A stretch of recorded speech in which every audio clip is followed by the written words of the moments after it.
Just making a quick follow-up video here. I'm very happy with how this came out.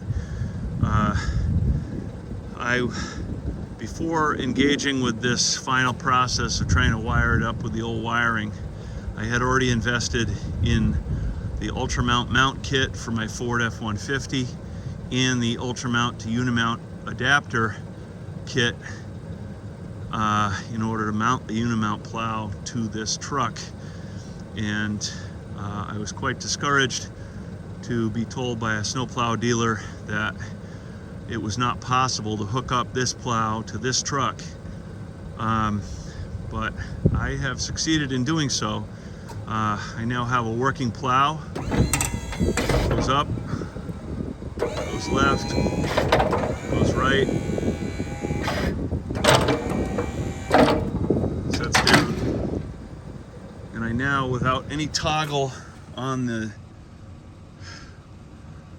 dash, I've got the headlights working on the plow.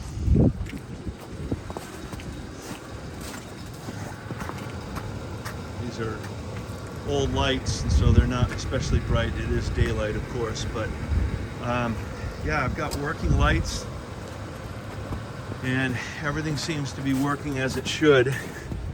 Not sure what I'll be able to show you of the final wiring connection, but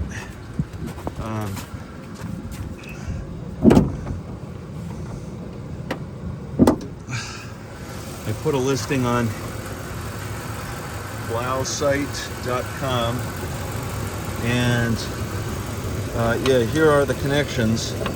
This was the adapter that I made up, converting from I can't remember, HB1 to HB15 is the gist of it, but this was the factory one, or the one I got from Amazon that worked on one side, but on the other side I had to adapt it to be the opposite of this. If this piece was male to female, this piece is female to male, and I couldn't find this piece already made up, so I had to buy two different pieces and then splice them together and put some heat shrink tubing around them. But this has worked fine. Did the same thing on the right side connectors right here. And yeah, like I said, I'm very happy with how this has come out, and everything's working as it should. So for a few more bucks, after having spent roughly $1,000 getting all the metal, I was able to get this running, so I'm very happy.